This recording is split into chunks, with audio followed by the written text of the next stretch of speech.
in caring for and listening to trauma. And one of the people that came to my mind was Pastor Alexis Twito, who's ELCA pastor, has served at Capitol Drive for some years. Grew up at our Abiding Savior around here. Abiding Savior, yep. Has lots of connections with Lake Park on the east side. Went to seminary out in Philadelphia. So has lots of different experiences in the church. And she's just a cool human being overall. It's true. And so Alexis is under call to serve as the coordinator of the Salvation Army Chaplaincy Ministry. And some of that story you'll probably share, hopefully, overlaps some of St. Matthew's understanding of trauma 5 years ago. And so we're glad to hear from you and learn from you.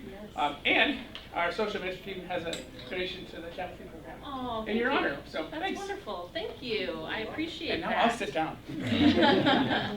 So I generally have a very strong voice, but I will turn on the microphone to see what we like. So there's the microphone. Is that better? Oh, yeah. Okay, great. So I'm Pastor Alexis Twito, as Matt said, and I am really excited to be here. I do spend a lot of my time traveling around Milwaukee and surrounding areas, usually in Milwaukee, talking about the chaplaincy program. But unfortunately, this is probably my first, other than when I was at Lake Park, when I was an interim associate, as I was doing this program, and I talked about it a lot while I was there because, you know, what you see, you do. But other than that, I haven't been to very many Lutheran congregations. And so it's really exciting. So I'm really grateful to have been asked to be here and to talk about this really weird thing that I'm doing. I grew up here in Milwaukee. I went to, oh goodness, hold on. I need you to pause and think about trauma because the police department is calling me right now. So, pardon me. Pastor Alexis speaking. Anyways, I do the registration. I had this gentleman in front of me, and I asked him. I said, "Can I ask you why you're why is he re-registering if he's already registered?" He just did 2 tours in Afghanistan and came back to re-register. And I always say to him, I said, or anybody that I see in a uniform, thank you for, if it's elderly, for young, for middle-aged, thank you for serving. So I said, thank you for serving. He said, you didn't hear enough of that. Well, as soon as he walked away, I looked at the older gentleman next to me, and he was crying. And I said, are you okay? And he said, yeah. He said, it just touches me, and it hurts me every time that I talk about the service. And he was talking about that. He said, because when he was actually on the older end of Vietnam, so he said he did, I don't know how many tours or how long he was gone, but it was quite a long time, and he said he can't get himself to talk about it, and back then, there wasn't the counseling. So it's a funny thing that you brought that up. He said there was nothing. Nothing to, he said, we had nobody, and I said, well, how did you cope with it? And he said, you just dealt with it, and you held everything inside. And he said, to this day, it eats me. So now he's getting help, but how many years later is that? Yeah. So like 30? One of the things that Sarah Kolbeck, who was with us last week, shared at the end of her presentation was the fact that even the loss of a war buddy, especially later in life, can bring back those things. So. Well, I told you we'd be going for a ride, everyone. Sorry about that. So, crisis strikes at any time. That's the thing that we've learned about this as I've been doing this. I was at Lake Park one time. I was at the altar giving the Eucharistic prayer, and the emergency phone went off. And so now I just know that it can happen at every time. So then my challenge is always mixing up teams to make sure that I have people who aren't pastors. Hi. Speaking of pastors, like one of mine. So mixing it up so that I have people who can respond. And so this is someone I just tried to call. And the challenge is always to make sure we can get there as fast as possible and people are prepared as possible. So today, we got called to help with a death notification for a drug overdose. And don't know many more details. A lot of times they don't tell us a whole lot. But we go and we provide the care that is needed for the family. So I'm going to send this message to the woman who just called me back. And then I'm going to let you decide what you want to talk about. I was trying to put together a presentation last night, and I have one. And now that I've just spent a few minutes of the time, we definitely won't cover all of it. And there's 3 possible topics. I can spend a lot more time going more in depth about what this program is and how we do it and why we do it and how it got started. I could talk more specifically about the traumas that we see and how we address that. And I can have us have a conversation about community and church response. If you want me to do all of those things, you have to bring me back more times, because I can't quite cover all of that.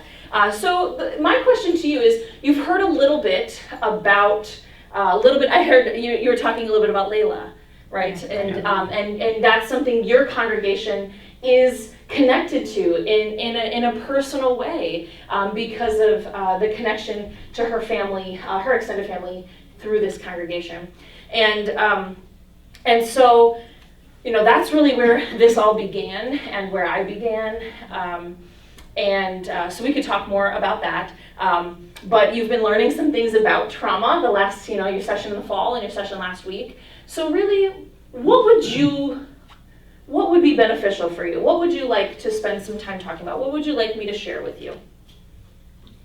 How did it get started? How did it get started? So glad you asked. So a little bit of history. Does anyone know who this is in the picture in the chaplain vest? Matt does. Hi. He's one of our ELCA pastors, Pastor Logan Bang from Ascension. He and I are the 2 ELCA pastors who are in this program. The program started as an idea that came out of a lot of trauma and tragedy in the city. A number of years ago, not just Layla, but there were a series of children who were killed in this city. And it started to literally break the hearts and the spirits of this community. And the police department had long been thinking, boy, we gotta be able to do something about this. This is really crazy. We're not making an impact. We aren't prepared to handle what happens at the scenes. That's not our training. And so they were trying to figure that out. On a side note, the Milwaukee Police Department has never had their own chaplains. Very weird. All over the country, police departments were hiring police chaplains.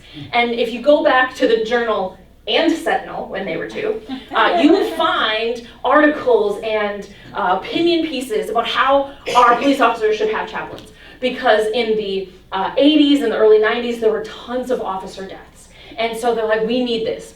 But it didn't happen. So keep that in the back of your mind. Also, there's a number of clergy groups in Milwaukee responding to these homicides that are sometimes gathering, but sometimes not gathering. And so how and when would they be activated? Pastors United, Micah, sometimes they would come to a scene, but not always. It wasn't consistent. There wasn't necessarily the same kind of training. So the question was, what do we do about it? Bring in the situation with Layla Peterson. November 6th, 2015, I was at a faith-based initiative meeting with our local police department, which was a new initiative that came from our new captain who started in District 7 around the same time that I started at Capitol Drive. And I started to get very active. Capitol Drive wanted me to help them reroute in the community, so that's what we were doing. We were very active. And because of the relationships built there, I noticed on that Thursday that Captain Jackson wasn't at the faith-based initiative meeting. So I texted him and gave him a hard time, as I do. And I'm like, dude, are you playing hooky? Where are you? And he said, you're going to see on the news. It was really bad scene tonight. And I was like, oh man, I'm sorry. Did see on the news that a little girl had been shot. The following morning, Friday, my day off, I'm in my pajamas. It's like 11 o'clock. I'm enjoying life. And he calls me and he says, I need you right now. I need you to come to the home where this family is right now. And I just don't know what else to do. They're really in need. He said, I don't know what prompted me to go stop in. I don't always follow up the next day, but something in his spirit told him to do it, and he did. And he's like, I need help. So he called me and another person from that faith-based initiative, and we went to the scene, and we were there all day, providing emotional and spiritual support for the family, helping them do some errands. And then we were there the whole week, vigils, press conferences, the funeral. And it was really, really eye-opening and really challenging. But what came out of that is that police captain said, oh my gosh, this was amazing. Why don't we do this all the time? Why don't we bring in people who have skills and training, who we trust from the community to handle some of that heavy emotional and spiritual care lifting that needs to be done? So the other gentleman at the scene with me was a former police officer himself in ministry, and he connected with the police officer from the department who's in the Office of Community Outreach and Education, and they started dreaming about a program, and they didn't know what it would look like, but they just started spitballing. And the reality was that the police department saw this need, and they just said, you know, it would be so good if we had, you know, people who are trained, people who are credentialed with vests and badges, so when they come up to the scene, we know who they are. They're not just some weirdo trying to get in to a sensitive area, because you get those kinds of people all the time. But they're, you know, that we know who they are, that they're trusted, invested, and then they try to figure out, okay, the big barrier ended up being, well, who's going to run this program? Who's going to pay for this program? Was an even bigger question. Who's going to handle the liability? Who's going to do all this? And they started to realize that they didn't have anyone, they were not going to do it. The police department didn't have the capability, the resources or capability. So then a lot of the other small churches and people are like, we don't know what to do. Like, to get all the training we want, it's going to be $1,000 for a person to do all the training, to pay for it with some of these other programs. So they approached the Salvation Army. And because the Salvation Army was in that faith-based initiative group that I was a part of at Capitol Drive, the Salvation Army was one of the churches that gathered. And so the captain went up to them and said, hey, you guys do a lot of stuff in the community. You're a really big organization. Could you run a chaplaincy program? And they were like, maybe. Let's talk about it. And so they did. And then they started to realize, oh my goodness, we know how to do this. The Salvation Army, if you don't know anything about the Salvation Army, you probably know they have bell ringers at Christmas, right? You probably know they've got thrift stores, and you probably know they do disaster work. Those are probably the things that they are most known for. And ever since 1900 in the Galveston hurricane in Texas, they have not only responded to hurricanes with food and hydration and supplies and help, they've always sent chaplains, because they know that in order to meet the needs of people, you have to address the trauma. You have to address the spiritual crisis that they're in, the emotional and relational crises that come up. And so they said, wow, well, regardless of whether you're displaced from your home and have lost a loved one to a tornado or to 14 bullets coming into your living room, whatever the cause, the trauma is the same. And so he said, yeah, we've got the training, we've got the credentials, we've got everything, and yes, let's do it. And in what is only a miracle of God, the entire bureaucracy of the police department and the entire bureaucracy of the Salvation Army put together a training, put together an understanding, a memorandum of understanding, designed a program, designed and scheduled training, advertised it, and held a training in 3 months. Wow. That does not happen. That is Holy Spirit timing, my friends. And it was really incredible. So the Salvation Army now, we started with about 50 people. And we're still around, we're at 55 active chaplains. People come and go. Sometimes they start the training, but they don't finish. Sometimes they realize, whoa, this is more intense than I thought it was going to be. I'm just going to keep praying for you guys, but I'm out. Sometimes life changes happen. We're entering our 5th year. And so we are, constantly growing and developing, but I've got 55 active chaplains. Last year, we responded to 90 emergency scenes. And over the years, homicides have been the primary thing we've responded to. But last year, we responded to a lot more DOEs. Does anyone know what DOE, anyone a first responder, anyone know what DOE stands for? Drug overdose? Not drug overdose. Domestic? No. Death on, I don't know what the E is. Entry. Entry. Death on entry. What it means is when an officer comes to, and they see that someone has died, it could be of natural causes, it could be because they had been ill, or if the causes are unknown. Usually not suspicious, right? That's a DOE. Now the reality is a lot of drug overdoses are originally labeled DOEs because they don't know yet. And so I would imagine that at least a third of our DOEs from last year were actually drug overdoses. But we respond to all different kinds of things. Homicides, suicides, infant death. A couple years ago, we responded to as many homicides as infant deaths, 20 each, which are terribly difficult. So that's a little bit of a program. We had almost 3,000 volunteers. We logged 2891. So we logged almost 2,900, but so many people don't actually turn in their statistics and their reports. I don't know. I mean, pastors, you never get people who never turn in their reports for council, do you? I mean, so I make them do it all the time.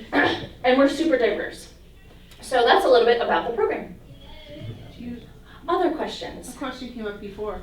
Now with your training, and when you don't have to be a lay person to go out and be on clergy? Chaplain. A chaplain? Right.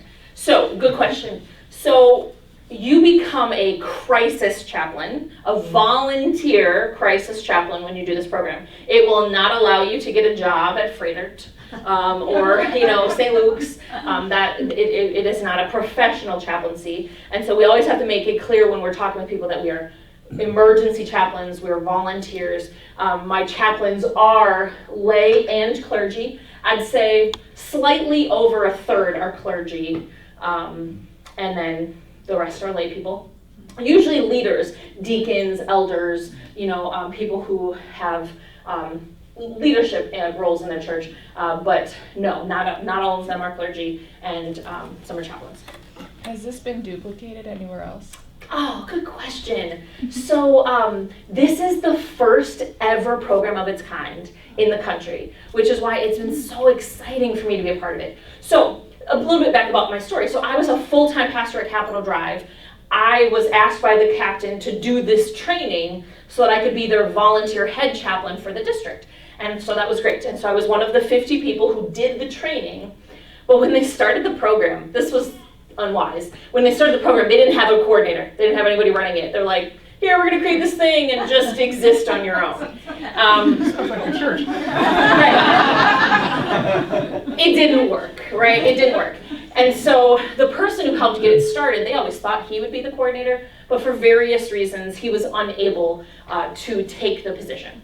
And so then they're like, oh no, now who are we going to have run this program? And they put their heads together and they said, it has to be Alexis. Because I had been apart from the beginning with the situation with Layla, and so they came to me and they asked me if I would run it part-time. And so it has been going, since. Yeah, pretty exciting. What is your what's your territory? What's your stretch? I just need to make sure. There's so many people responding, and I just need to make sure that people know what's happening. This is my life. So the program, this is the first ever of its kind. I have people, we've been getting a lot of attention. We have gotten this national news attention from within the Salvation Army, so I'm constantly being contacted by other Salvation Army regions and areas interested in the program. And the first Salvation Army expansion program is actually happening in Waukesha. And we are looking to kick off at Easter, where new life is kind of the goal. And so we're very excited about that. We have some people trained and ready to go, but we're advertising with some other the local churches. And so we're really excited. We would also like to expand to Milwaukee County. At the moment, we're just the city of Milwaukee, but I think it wouldn't be too hard. We've just been trying to make sure we have the ability, the capability to respond to more before we promise more than we can actually deliver. We've also gotten some national attention from outside of this, from the Salvation Army. This Christian social media organization called Faith Counts heard about us, and they sent a film team to come, and they did a short 5-minute film on our program and shared it on their social media, just because their mission is to show people of faith living out their faith in daily lives, and they came and did our program. So I could send that link to you, Matt, if you'd like to see that video. It really it has interviews with some of my chaplains and some police officers about the program, and it'll feature Layla's grandmother, Maggie. She's in the video. She chose not to speak, but she's a part of the prayer vigil that we did as they videotaped us. But so my span right now for this chaplaincy program is the city of Milwaukee. However, I know this never happens in this church either, where you get one position and then they're like, oh, while you have this, let us give you lots more responsibility with not adding extra money or or any other thing. And so when I went full-time with the Salvation Army 2 years ago, they extended my responsibilities at the Salvation Army. So I am the Milwaukee Chaplaincy Program Coordinator, where I oversee these 55 volunteers. I'm the one staff person, but I'm also now the Emergency Disaster Services, Emotional and Spiritual Care Coordinator for our entire division, which is kind of like a synod, which is the entire state of Wisconsin and the UP. So now, right, yay! So now I'm working on getting people trained throughout the entire state and the UP to be able to provide emotional and spiritual care in times of disasters. And I've been training and going around the state doing that.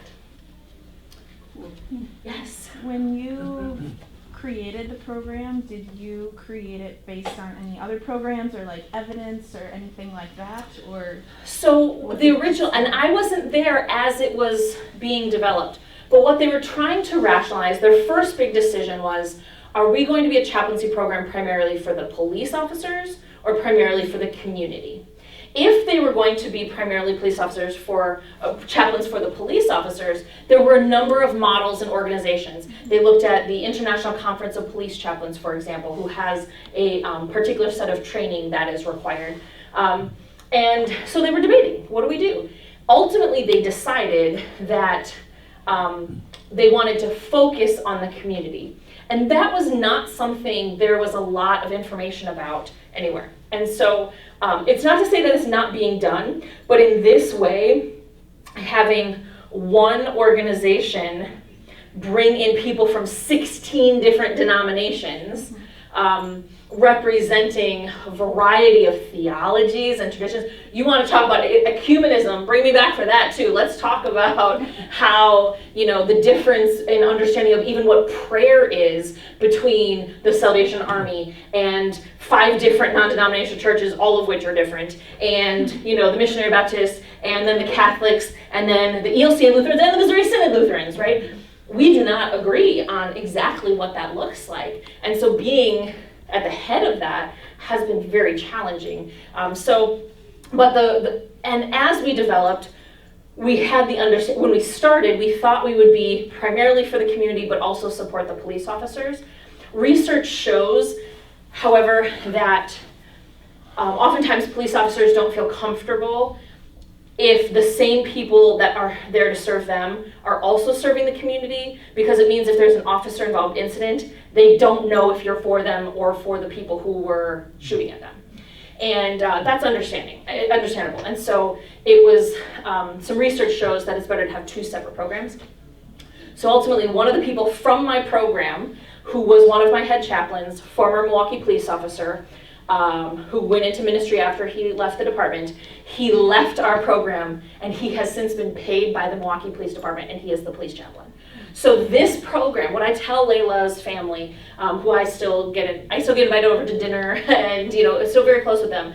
like this is her legacy, is that like not only do we have this program which is serving so many people. Last year we had emotional and spiritual care contacts with over 1,500 people, 90 scenes, but 1,500 people, because some of these scenes are so massive. And then it also, we're making sure the officers are being taken care of too.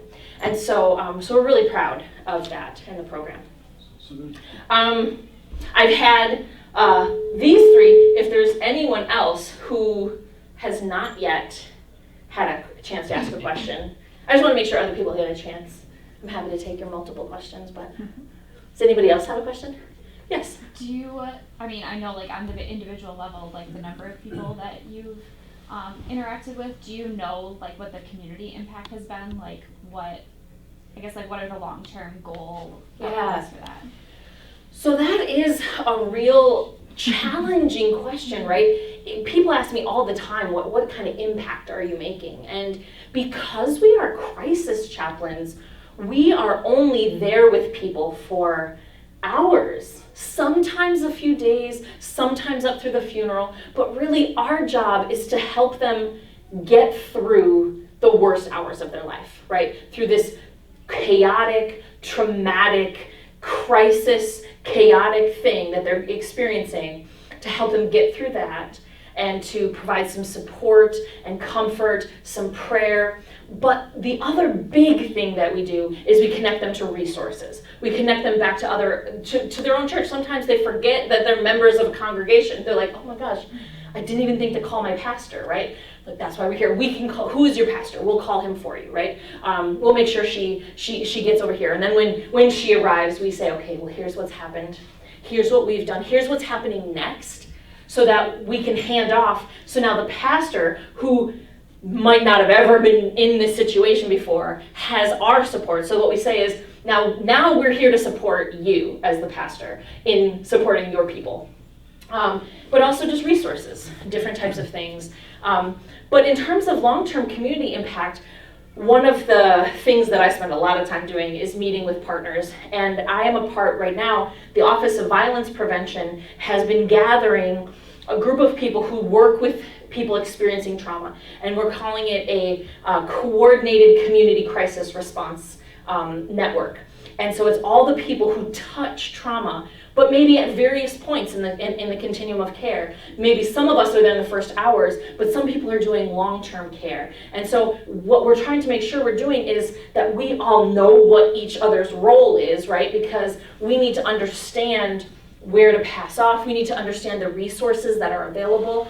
And we need to stop bickering and stop fighting and stop having turf wars. No, I got to them first. Who cares? Let's work together to make sure they have everything they need. Because the reality is, in this city, sometimes there are some incidents that are so high profile, everyone swarms that family. The incident that just happened with this young mom and her 2 daughters is an example of that. Everybody wanted to support them. All the activists came out, all the churches, everybody came and surrounded them. We were called to the scene. It was very big. There are times when nobody is there. And we want to make sure that regardless of how publicly profiled your trauma is, that you have the support and resources you need.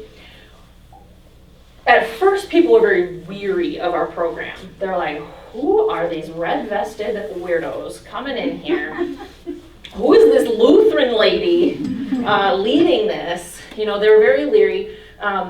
They didn't understand. A lot of community pastors were just like, are they trying to steal? Is this an evangelism thing? Is everybody they're trying to get everybody to be members of the Salvation Army? Like, what is going on?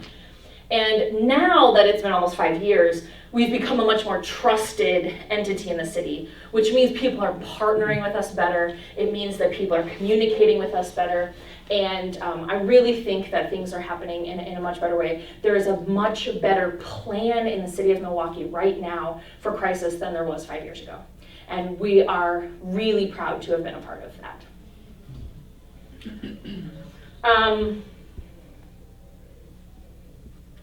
I'm going to move us forward. Before you do that, I have one question. So you had 90 call-outs last year, but there's generally a couple hundred homicides. No. Well, Milwaukee's homicide rate has been declining the last 3 years. Last year we had 103. Right, So- so 103, but of that 90, they weren't all homicides, they were Nope. other things. So if you take 103 homicides plus however many drug overdoses, et cetera, what's the criteria to be called? Why might you imagine that we get called or not get called? What might be some good reasons? What do you think?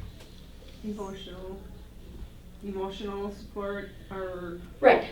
So one of the reasons they might call us is if people are super emotional at a scene, that they're very much in need and they're like, oh my gosh, these people really need some help, so we're gonna get them some help. They might not if there's nobody there. It happens all the time where they come upon a place where a violent crime has happened, but there's nobody there to minister to, so they don't call us because there's nothing for us to do. We typically only get called when there is a death. The likelihood of us being called increases if a child has been involved. But the reality is that this is still new to the police department too. Even 5 years in, I would say the Milwaukee Police Department has about 1,400 police officers. Probably only 10% of them have ever worked with us. Those who do use us all the time because they have seen firsthand what we do.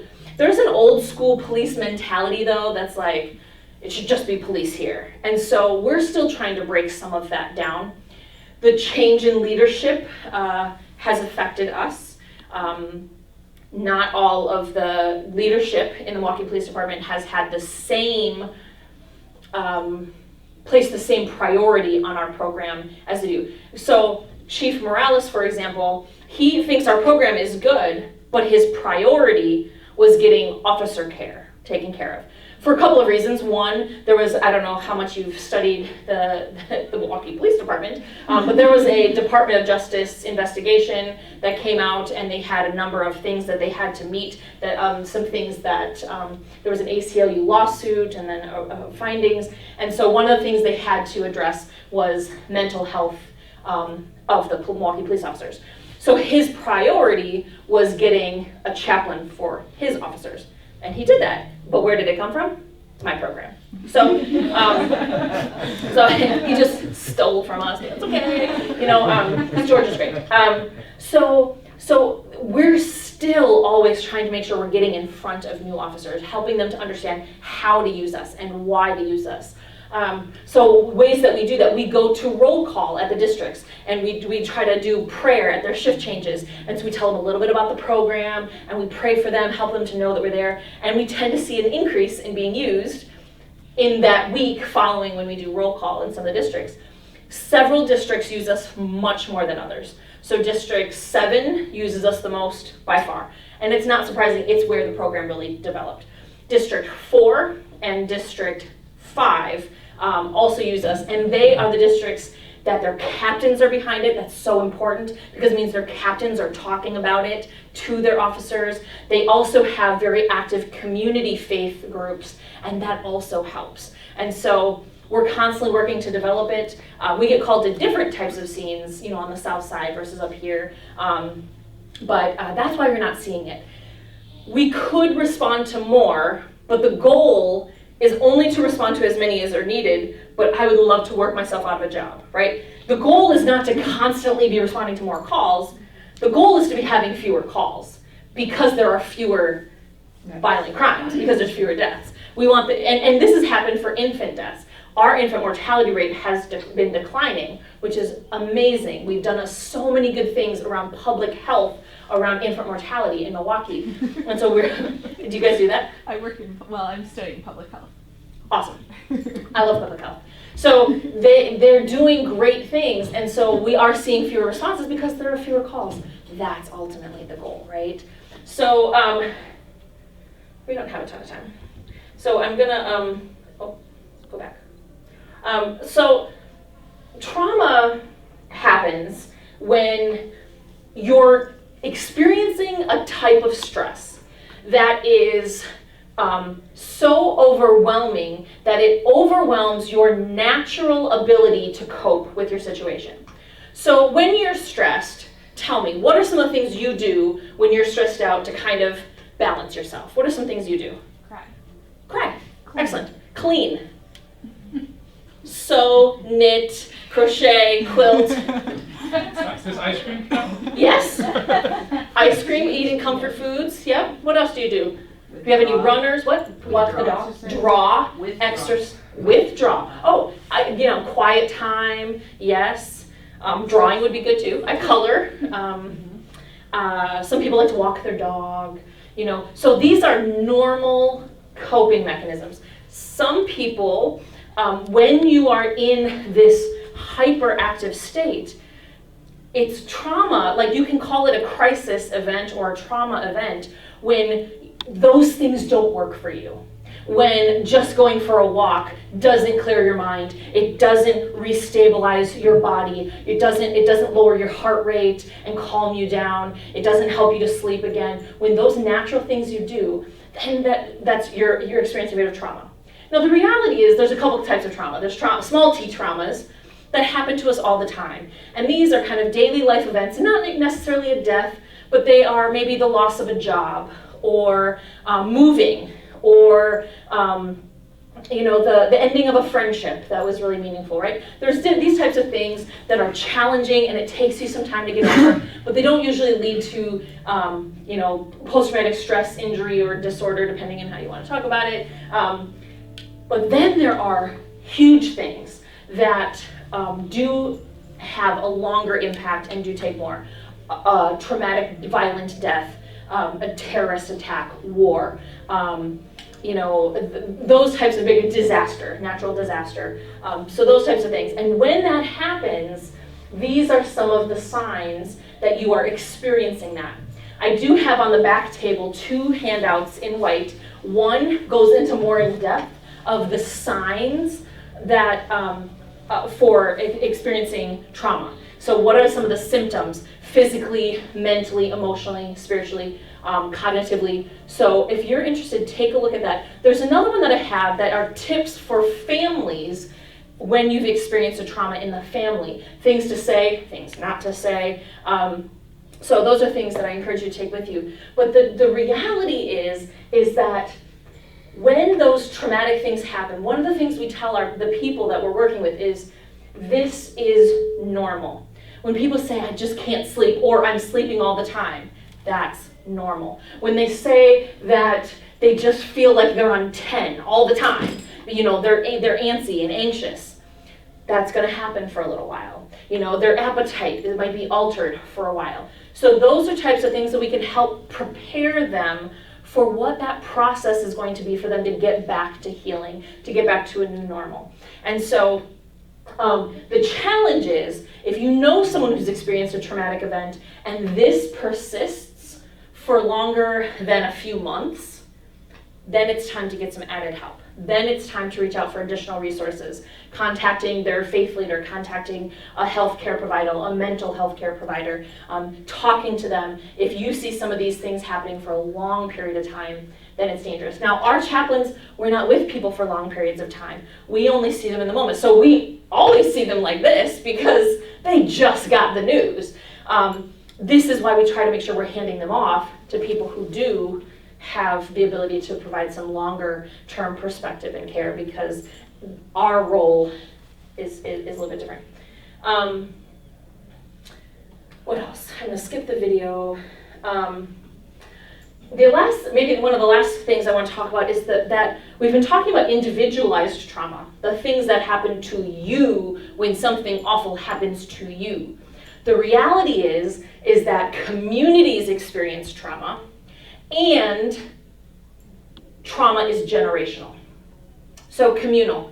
What I mean by that is when entire groups of people experience terrible things, a natural disaster, flooding, 9/11, or the constant threat of violence, that not being afraid to cross the street because little kids keep getting hit by these ridiculously crazy drivers out there, right? When you grow up and that's the constant state of fear you're in all the time, you have these communal impacts of trauma, which means those symptoms of shock, frantic behavior, inability to have healthy relationships, inability to concentrate. Those are things you need to have a healthy functioning society, are they not? Those are things we need. So when we think about some of the problems that have been experienced in the city of Milwaukee, and we think about why can't people just get it together, we think about communal trauma.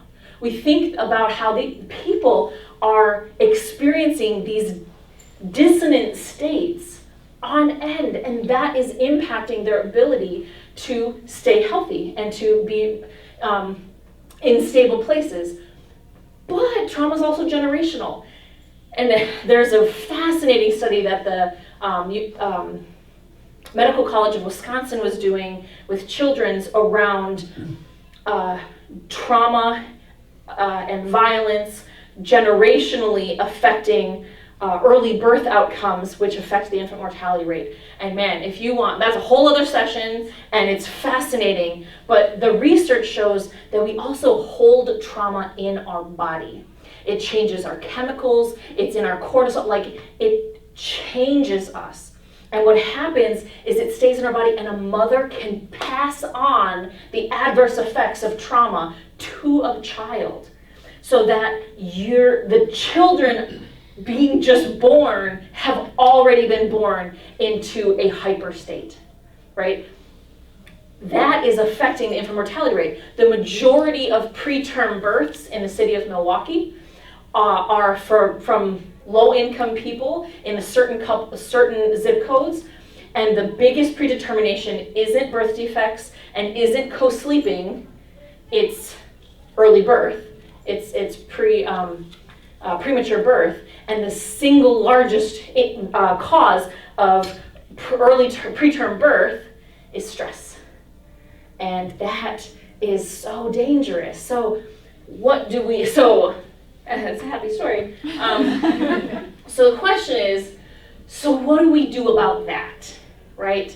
What do we do with the fact that people around us are living in this hyper-active state of anxiety and trauma and crisis, and it's happening to lots of people at the same time, and it's being passed on generationally with generational poverty and generational violence.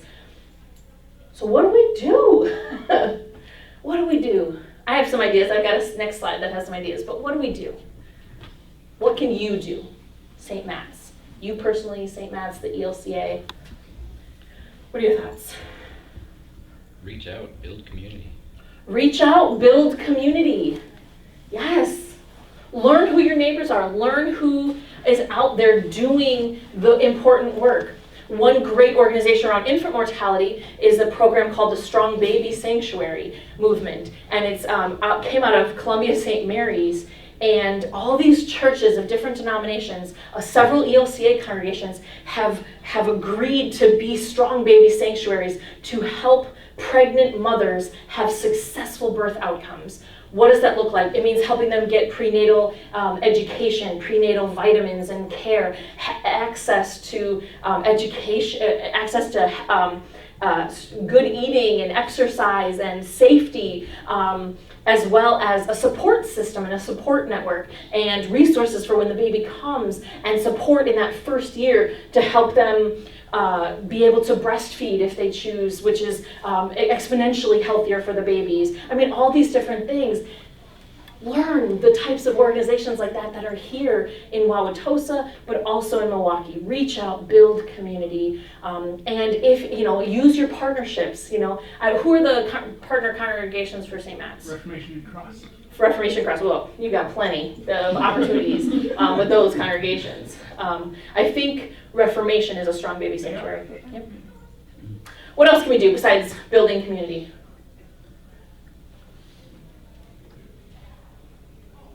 I promise there's more. Harness those resources. Harness resources, yeah. Cultivate it. Look around. Y'all got more resources than many of the people in the city. Use them. Use it for the good. I know it's crazy over, the news is getting wacky because it's election time, but guess what? Vote. I'm not going to tell you who to vote for, but pay attention to who you're voting for. Do they have a trauma-informed care mindset when they think about education and healthcare and violence? Ask good and important questions. The reality is that for many of you who live, how many of you live in Milwaukee? Okay, a couple of you live in Milwaukee. How many of you live in Wauwatosa? You guys have a problem with police community relations in this area, particularly with African American community in Wauwatosa. Do something about it. Talk to your people, vote, get active at listening sessions. There's a problem with the way that things are developing. So just pay attention. Watch what's going on. White privilege tells us that we don't have to always pay attention if we choose not to, if it doesn't always seem like it affects us. Force it to affect you. The Bible says when one member suffers, we all suffer together. And when one rejoices, we all rejoice together. We lift each other. We rise together. And so it's so important that we can do that together. So the first thing, so here are my 4 tips, which covers some of what you're saying. The first thing to do is self-educate, which is what you're doing now, which is so great. Keep learning, keep paying attention, read the news, go to community listening sessions, learn what you can about trauma and about the community issues and how you can be a part of it. That's step number 1. Step number 2, once you know what the problems are, pray without ceasing. It is important. Stay in prayer for me and our program. Stay in prayer for this city, for your city, for Milwaukee. I tell a lot, when I go into the suburbs, I say, a lot of times people like to pretend like Milwaukee doesn't exist, but all the surrounding areas rise and fall with how Milwaukee does, because it does affect all the other areas. Economically, it affects them, job, employment, health, it affects. So pray. The next thing is to advocate. Vote. Pay attention, speak out, speak up, or be quiet and listen. All of that is very important when it comes to this work. And then, of course, the sharing of resources. Learn what the resources are, harness them, share them with others, help make sure that people know what is needed, and get out there. And I like to use this cartoon. I don't know if you can read it. The cartoon says, someone skinned their knee and said, "It's bleeding. Could you give me a Band-Aid?" No, I'm going to organize a prayer vigil for you. Just give me a Band-Aid, please. O ye of little faith.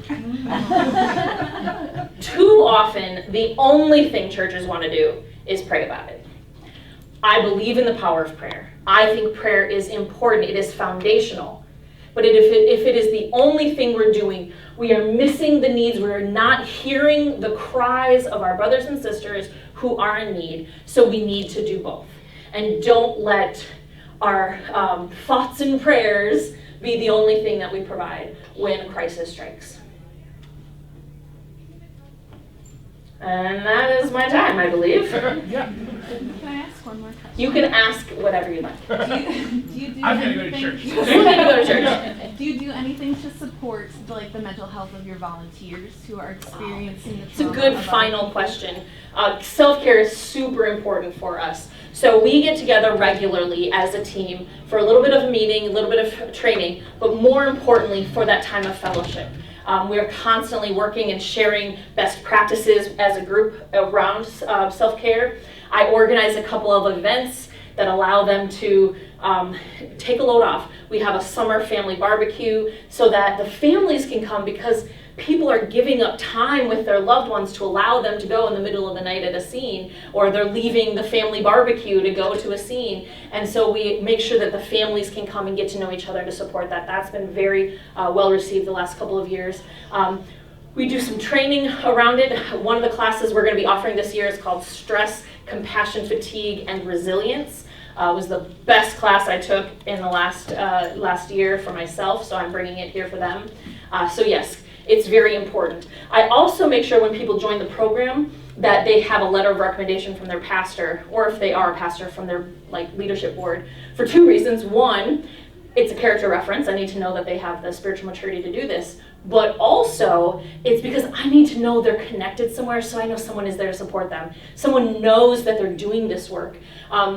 Most recently, I have a group of chaplains who started having breakfast together, so that they can just share and be present with each other. Some of them have developed just deep friendships, and so yes, it's very important, and we do make sure that people know about it. So I'm going to come to the back, and if you want any of these resources, again, if you're interested in this program, I've got a brochure, and we do have training coming up. Even if you don't want to be a chaplain, you are welcome to take the training. Instead of it being free, it would cost $40 to cover the cost of the book. But if I wasn't teaching the class and providing that service, and you took a similar class, it would probably be about $400 to $500. So feel free to come and meet me over there, and thank you so much for your time.